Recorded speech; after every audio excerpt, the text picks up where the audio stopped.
Hi, I'm John Atack, and this is a talk for Nottingham Trent University's Student Psychological Society. There's a Roman saying that the exception tests the rule, which is most often translated as the exception proves the rule. If you accept the most usual opinion, the stereotype, people who join authoritarian groups, commonly known as cults, are vulnerable, gullible, compliant, easily led, and weak.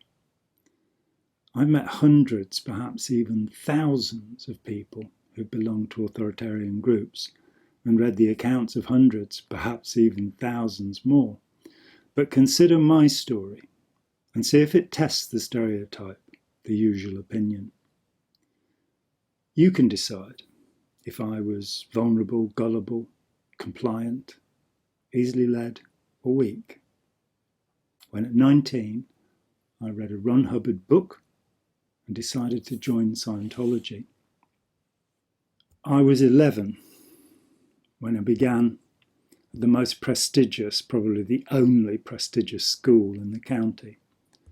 It had been established by King Edward VI, the founder of the Anglican Church, who died in 1553 at the age of 15. The compiler of the first thorough dictionary of the English language, Dr. Samuel Johnson, attended the same school in the 1710s and was perhaps taught by some of the same teachers, though the floggings had become milder by the time I arrived. I was caned by the headmaster only once, and by caned I don't mean that we shared a bottle of tequila, but that he beat me with a bamboo cane. 6 of the best while bent over a leather armchair. I persuaded my mum to withdraw the right to physical punishment after learning the Latin phrase in loco parentis from my brother, who was studying law. The headmaster, a 300-pound malignant narcissist with a Cambridge degree, fumed. But he left my mum's letter unanswered. At 11, I asked to be excused from church, and my mum agreed without trying to persuade me otherwise. I really just wanted to sleep in on Sunday mornings, but although a former Sunday school teacher, Mum allowed my faith to lapse. My family were kind, considerate people. My home life was comfortable, friendly, and with 3 older brothers ranging from 4 to 12 years older than I, always intellectually stimulating. I had a secure attachment, especially to my mum and to my law student brother, 7 years my senior and a singer and guitarist in the first band I played drums in at the age of 15.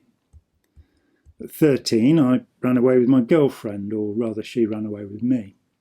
She was a year and a half older, smart, assertive and lovely to behold, and it initiated me into the pleasures of Eros long before we ran away.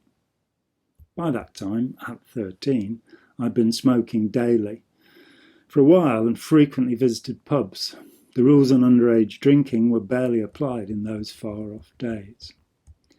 Our religious instruction teacher was a Methodist, so I asked him if only those of his persuasion would enter the kingdom of heaven, and he paused only briefly before telling the class, not one Methodist among us, that we were indeed damned to hell. The next week, without forethought or plan, I asked if God could ever forgive the devil, and with a similarly brief pause, he told me that it could never be so. My belief in God, or at least in God as a person, evaporated in that moment and has never returned. I'm happy to talk about Baruch Spinoza's more subtle view, or Eckhart on the nature of the ground of being, but perhaps another time. The headmaster had successfully persecuted my 2 next brothers until one left early and the other lost a place at Oxford, solely because of the headmaster's nasty note to the university. That left only me in his sights. One day, lined up for a lesson, he shouted at me, "Get your hair cut, you trollop!" My hair was just touching the top of my ear, and I knew that by trollop he meant prostitute, not the English novelist. I loathed and detested school as a place full of bullies called teachers. Mr. Lorden, who had us read out Shakespeare, one day picked a boy up by his ear. The chemistry teacher whipped kids across the backs of their legs with a rubber Bunsen burner tube, leaving wheels. It was the modern version of a Dickens story, played out by an elaborate and obedient hierarchy of teachers. One evening I visited the grounds of the boarding house where the rich kids had been sent as captives by their parents, and the headmaster, remember the £300 malignant narcissist, came tottering out shouting. I ran for cover, creeping through a twilit cornfield in mortal terror, as he yelled out, "Come back, Hewson Stout, I know it's you." The next morning, I found that contrary to the myths in Scent of a Woman, or the Dead Poets Society, snitchers don't care about stitchers, and my friends had grassed me up. This was the occasion for my beating by the headmaster, Bill Richards. I was 13 and 5 months when I first tasted the ecstasy of erotic love, and 14 and 5 months when I first tasted cannabis. 4 months later, I took my usual bike ride home for lunch. School food had proved too much. You can only stomach so much cabbage and potato sog. My mum's lunch guest was late, and then very late, but Mum insisted that I stay, so gave me the afternoon off school. The next day, her note detailing the exact circumstances was delivered by me to the school secretary. I was summoned to the headmaster's office. Until the home invasion by the masked guys with the machetes, many years later, I was never so terrified as I was of this man. £300 of malignant narcissist sat steaming behind the desk in the antique oak-panelled office where Samuel Johnson too had probably been flogged, though I doubt I'll be buried in Westminster Abbey alongside him, despite this confluence of circumstances. Bill Richards pulled himself up to full glower and said, "Your mother is a liar and a cheat." Sometimes I forget my shy nature and simply speak out. My mother was the most assiduously honest person I've ever met. I told him that until he withdrew this calumny, I would not return to school, and I went home.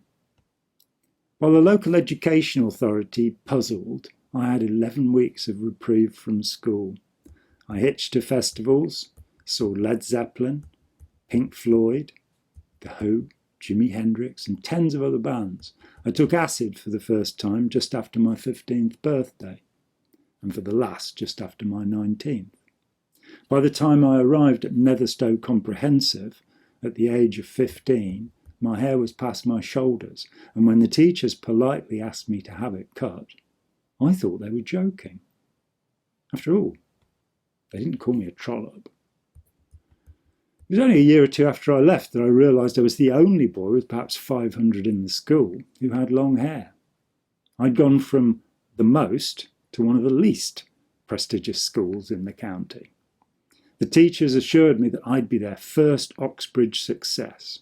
They were wrong. Gwyneth Paltrow and Peter Brooks, who received none of this sweet talk and support, both made it. I dropped out after just 2 terms of A-levels. I decided that economics was not a science but a set of political beliefs, based largely in such new religious movements as the free market or communism, neither of which seemed evidence-based. The new statistics course didn't match with the pure maths, which was only comprehensible to students taking applied maths and physics. All 3 of us abandoned statistics A-level. That left only art. And the teacher had told me at the first moment of the first lesson that Susan Threlfall should have had my place. He refused to teach me. So by the time I left, I was spending only 1 morning and 1 afternoon a week studying pottery. I somehow doubt that any of my classmates went on to have a one-man show in London as I did, but there you go. Didn't do very well in the pre-A-level stuff. At 17, I was busted for a tiny piece of cannabis resin and found myself before, yes, The £300 malignant narcissist, Bill Richards, the magistrate. My mum said she wasn't really a Christian because she wanted him to suffer. I was put on probation and deemed criminal and deviant, depending on the value system at work. I kept on working as a drummer in rock bands, as I had done since I was 15. I discovered Lao Tzu and Zen. At 18, I learned Zazen meditation at the newly founded Throstle Hole Priory. I had the privilege of conversation with the first abbot, Daiji Strathern, who has disappeared from the monastery's published history since his defection to the Tibetans. I've remembered his sensible advice ever since, though not necessarily followed it. I did a refresher course in Zazen meditation, the basis of the current confidence trick called mindfulness, with an approved teacher when I was in Cornwall that winter. I was lured to Toulouse by a guitarist who promised he had work. We travelled 1,000 miles by ferry and car to get there. The bass player, with wife and baby to support, drove back the next day, when the guitarist admitted he had no gigs. It was 6 weeks before I went home, broke, half-starved and minus the tools of my trade, my drum kit, only to find that the young woman I'd been living with for 15 months had vanished into thin air. It took me 4 ever more worrying days to find that she was staying with a friend back in Cornwall. It took 4 more days of wheedling to persuade her back, and 4 beyond that to find that she'd been romantically involved with our friend and they intended to move to New Zealand. I begged and pleaded and made an absolute fool of myself. A few weeks later, in the misery of abandonment and after approaching doctors and even a priest who offered nothing helpful, I picked up a copy of Ron Hubbard's Science of Survival at a friend's house, read the first half and joined Scientology. I was 19 and I was vulnerable. Like almost everyone who joins one of the thousands of authoritarian groups or the millions of authoritarian relationships in this world, I was in transition, dislocated from my usual routines. Several people, none of them close, had become irritated by my low spirits and attacked me. I was ready for a change. But in my experience, transition is not necessarily heartbreak or any other disappointing experience. The first year of college, after a divorce, after moving somewhere new or even changing a job or joining a new team, we become more willing to change our routines, our habits, our affiliations, and our beliefs. At the Birmingham Scientology franchise, I met a group of recent graduates, trained in art, teaching, literature, glass engraving, and all of them friendly. They were an instant and encouraging family, a new tribe. By following their doctrines and learning their practices, I would overcome my overwhelming emotions, achieve equanimity, they called it serenity of beingness, and be able to continue towards the enlightenment promised by the Buddha. I'm unusual. I believed thoroughly in Hubbard's teachings, but complained about anything that seemed to conflict with the kinder part of them. I was never a live-in member, a total convert, as some people say. Unlike most members, I never submitted to any arbitrary order or rule. I was on the periphery, spending 2 years in art college when I found the atmosphere in Scientology too regimented, too insistent. I sat blankly through interviews where studied hard-selling techniques were used to persuade me to borrow ridiculous sums of money to buy into my immortality, a quality I either had or didn't have, no matter how much I might pay, as far as I was concerned. In 9 years, I spent £9,000. I somehow rose through 25 of Scientology's then 27 levels. They added 1 more after I left. Cost you about $500,000 to do, but I did now. At level 20, I was deemed a clear, a being without a reactive mind, capable of unbiased thinking and immune to disease or allergies. The 5 levels beyond were supposedly to confer supernatural abilities, most significantly, the ability to leave my physical body and perceive and act beyond its boundaries. In Hubbard's terms, the operating thetan would be at cause over matter, energy, space, and time, both mental and physical. We would be gods, though no one's ever given me any demonstration of any of the claimed abilities in the subsequent 45 years, and no one claimed $1 million offered by James Randi for several decades. It was an elaborate spell, but slowly and subtly woven. I took 6 of the group's counsellor training courses, and its leaders course on data evaluation, claimed to be the most sophisticated logical system ever devised. I learned his methods of public relations and marketing, his study technology, his cosmology. In counselling, I remembered experiences from past lives, as some Buddhists also believe we can. At least I thought I remembered them. The organisation always seemed too authoritarian to me, the elite staff dressed in navy uniforms and even wore campaign ribbons. The cost of regular counselling swelled from £6 to £120 during that 9 years. £6 an hour to £120 an hour, with my last batch of special counselling at £200 an hour. I was told to disconnect from or ostracise an old friend with no explanation why he had been declared suppressive. I refused and spent 6 months complaining through the proper channels. When my complaints about violation of Hubbard policy fell on deaf ears, I left and helped to create the independent Scientology movement, which now has more members than the mother cult. Within a few months, my fervour was severely affected by my developing understanding of the new leadership and of the group's founder, Ron Hubbard. I started a newsletter for independents called Reconnection. But within months, I'd lost faith. I decided that to understand Scientology, I would have to reject it all, and then examine the pieces one at a time to see if I wished to reincorporate them in my thinking. I was 28 then. In the 36 ensuing years, I've not found anything that isn't better explained elsewhere, and much that is, by Hubbard's own account, a way of making slaves. I spent 12 years helping former members, and occasionally current members. I dealt directly with the recovery of about 500 people, only 3 of whom paid me anything. I wrote the first history of the group, a piece of blue sky, which eventually became a bestseller. In 1987, I was recognised by the High Court in London as an expert witness on Scientology. As far as I know, I'm still the only person so recognised.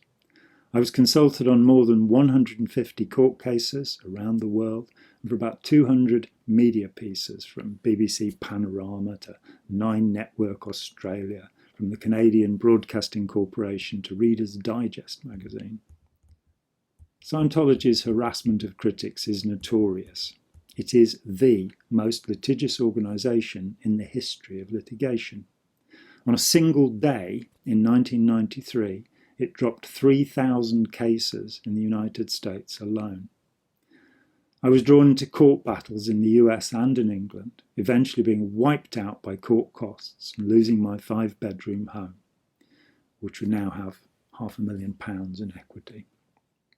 My bankruptcy was based entirely on those court costs. The litigation continued for 4 years after I'd thrown in the towel. My marriage and my health were wrecked. I'd grown used to spies. There were 4 people in my close environment reporting on me to the head of investigation when she broke down and confessed. It took me 17 years to recover from the beating I'd taken. During that time, I wrote novels and studied other authoritarian groups, as well as the ideas of social psychology. I learned about learned helplessness, Stockholm syndrome, confirmation bias, the fundamental attribution error. I read Ash, Janis, Milgram, Lifton, Le Bon, and Zimbardo, whose slight acquaintance I have, along with Cialdini and Pracanis. All 3 were on the advisory board of a charity I founded. I met Steve Hassan, Margaret Singer and Jolly West, and other luminaries in the ex-cult or counter-cult world. I read about terrorism long before 9/11. I read Oliver Sacks' Man Who Mistook His Wife for a Hat in 1984 and have read as much as I can manage to understand neurophysiology. 3 other Sacks books, 4 of Ramachandran's, Edelman, Ledoux, Damasio and others, along with my personal favourite, neurologist Robert A. Burton's Skeptic's Guide to the Mind. I wanted to understand why people are so susceptible to authoritarian groups and relationships. I studied gangs, domestic abuse, modern slavery, pre-modern and tribal societies, political groups, religions, confidence tricksters, and populist leaders. I've also read widely about the techniques used to amplify compliance and the type of person who cynically or fanatically exerts authoritarian control or believes in submission to authoritarians. Now, let me try to explain the usual steps of involvement in an authoritarian group or relationship. I was not recruited into Scientology. I joined after reading a book and talking with a doctor, a psychiatrist, and a priest to check Scientology out. Although there had been a damning government report on Scientology only 3 years before with the attendant media, not one of them knew anything, nor could they be bothered to check. The hundreds of millions of people who have joined or been recruited or seduced into authoritarian groups do not necessarily fit the stereotypes, as I hope the account of my own life leading up to Scientology shows. Healthy people will often become involved out of a desire to help others, or because their friends or relatives have become involved. As psychologist Margaret Singer and sociologist Janja Lalich have said, cults are far from marginal, and those who join them are no different from you and me. But firstly, a note about the word cult. A few years ago, I decided to shift from this now controversial word to talk about authoritarian groups and relationships. But the word cult is accurate, and in its origins, not in the least pejorative. It means a group devoted to an idea or a leader, though it is usually now used to mean a destructive or dangerous cult. Many sociologists prefer the vague term new religious movement, in which case I am talking about authoritarian new religious movements. The first step to involvement with an authoritarian group or relationship is dislocation or transition. When our routines are disturbed, we replace them. We don't usually give much thought to this, but it is an important process. Moving to a new place, meeting a new social group, changing job, starting or finishing university, the end of a relationship, any change of circumstance can make us more likely to change our ways. Groups tend to be most friendly towards possible new members. This is true of all selling situations, whether it's a car or a belief system. The car salesperson takes a commission in money. The recruiter takes a commission in kudos, and the predatory partner takes a reward in the submission of his or her prey. Some groups use flattery or love bombing. This is true of pickup artists, who may alternate positive and negative comments to create attachment. We are less able to reason when we are feeling smug after being buttered up. In public, members of authoritarian groups are very positive towards newcomers. They put on their best face. With the exception of psychopaths and schizoids, we are social creatures. We want to belong and to be accepted, so are attracted to groups that seem to be cheerful and positive. Erving Goffman's social action hypothesis shows that we are all to some extent actors, seeking to fit in with those around us. And this is the case with any new group or relationship. Most of us will adapt our behaviour to better satisfy those around us. Human predators play upon this vulnerability. Joining any group is like becoming part of a new tribe or family, as I've said. We will adopt the conventions, the dress and the language of the group, and in that way separate ourselves from other groups, so creating an in-group. There's some disagreement as to whether a charismatic leader is necessary to bring in recruits. I believe that there is usually a conduit to a doctrine or dogma, and that the leader will be granted authority whether charismatic or not. I follow Robert J. Lifton's suggestion of the text as guru, because I have often spoken with former believers who elevated the doctrine above the leadership. Many people, perhaps the majority, leave authoritarian groups because of a conflict between the activities of the leadership and the rules of the doctrine. Infatuation, or limerance, is fundamental to the attachment to a new group or relationship. We amplify the positive and minimise the negative. We are starry-eyed and have rose-tinted glasses. This is the honeymoon period of involvement, when the hardships are taken as necessary sacrifices rather than the selfish whims of the leader. My friend and colleague Yuval Laor, PhD, has devised a detailed model of conversion through inexplicable or seemingly miraculous experiences that induce awe, bringing the individual to accept the source of the experience as an authority whose views on other subjects should be believed to be the truth. Yuval is right. This is often the case. But sometimes recruits are simply offered promises of miracles or benefits yet to come, and will grant authority based upon hope alone. Most groups offer a peak experience or an amplification of normal emotion. The ecstatic devotee of a Pentecostal ritual is only one type of reaction. In other groups, the amplification will be hardly noticeable because we all have a different range of passion or fervour. But emotion will be amplified to create devotion. Some groups form through amplification of negative emotion. The flagellants who wandered across Europe during the Black Death in the mid-14th century exemplify this. They believed that God was punishing humanity, so punished themselves to placate him. They used leather scourges studded with nails to whip themselves into a bloody mess, so stimulating opioid highs and all the joys of masochism. Trauma binds people together just as powerfully as joy. It is the strength of the experience that matters.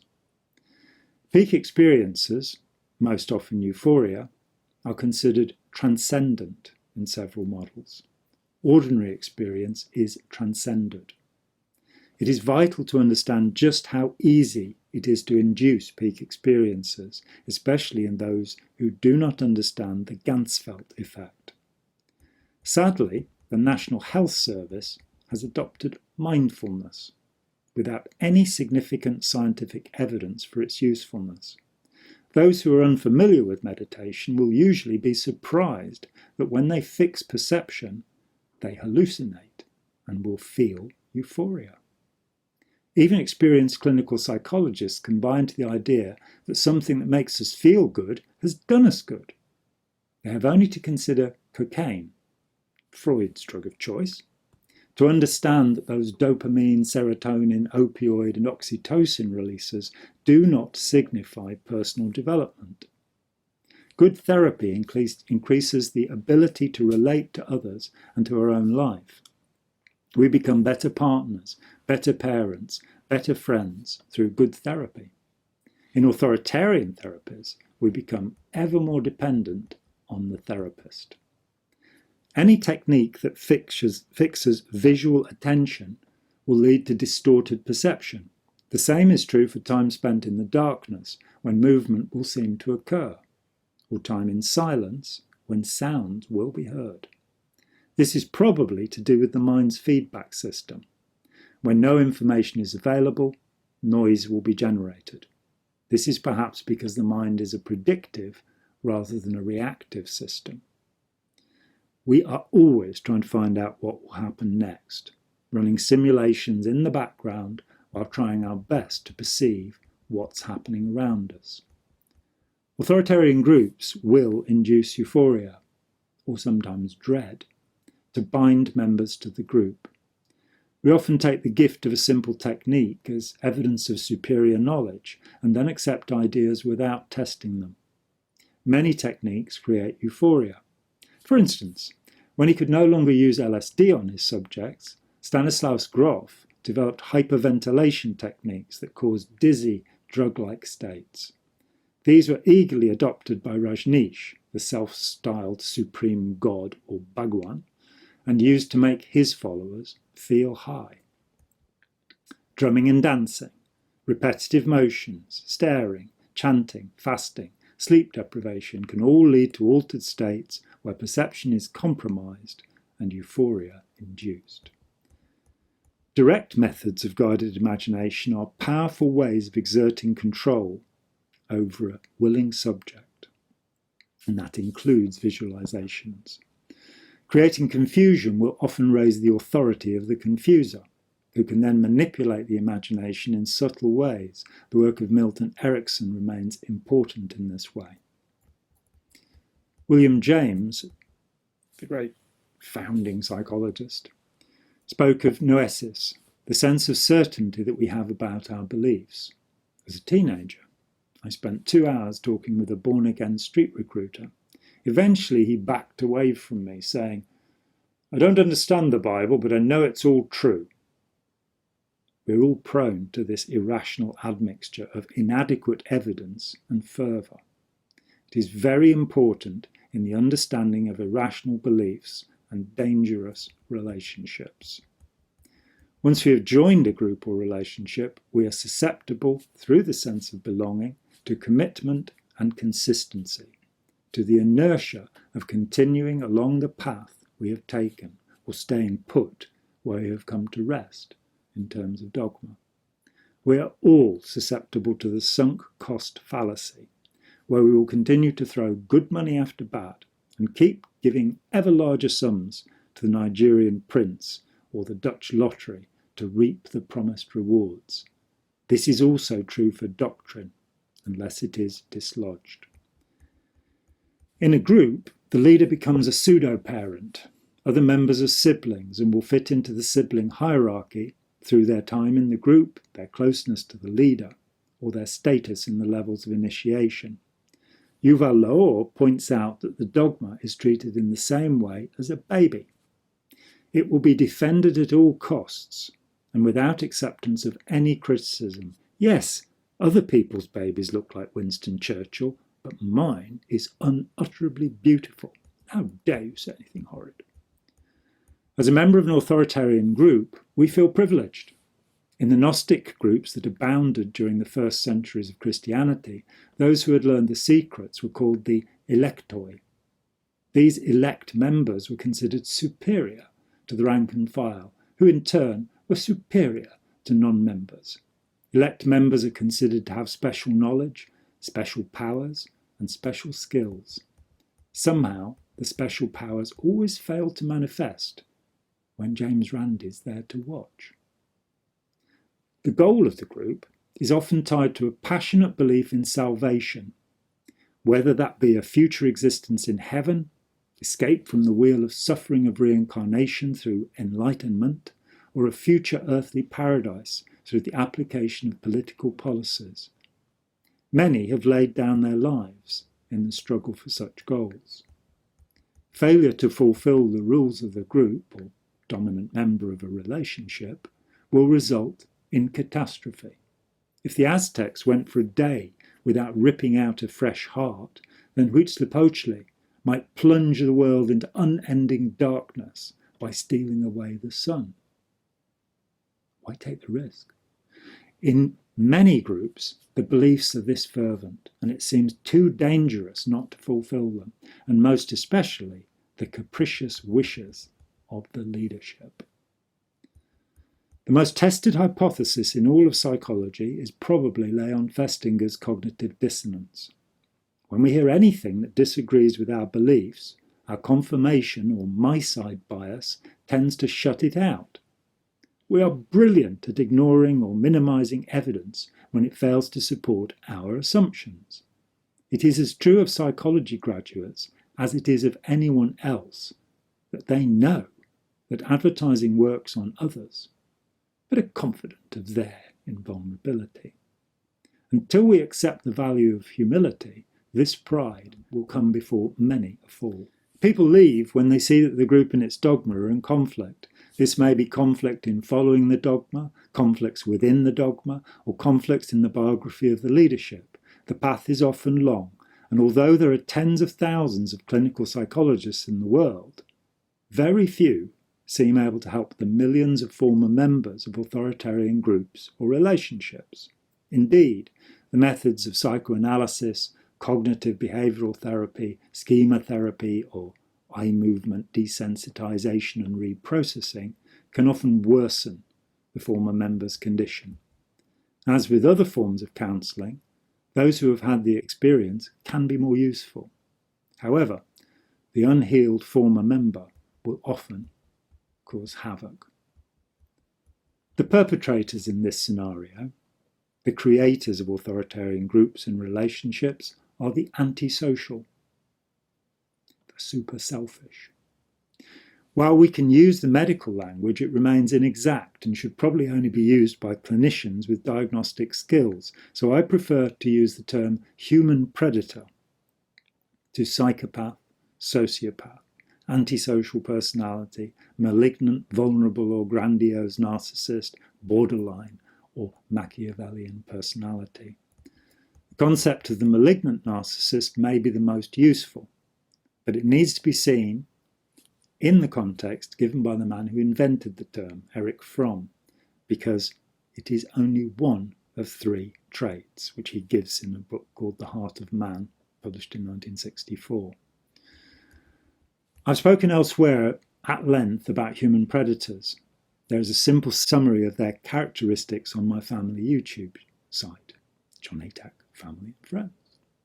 The techniques of human predators and their agents are also summarised on the channel, and I've written about both the predator and the techniques in my book Opening Minds.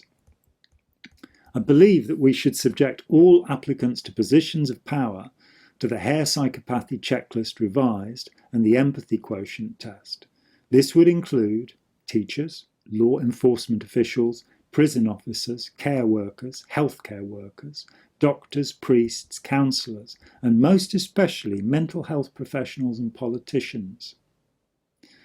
If we subjected them to these tests, we could at least exclude those unintelligent enough to fool them.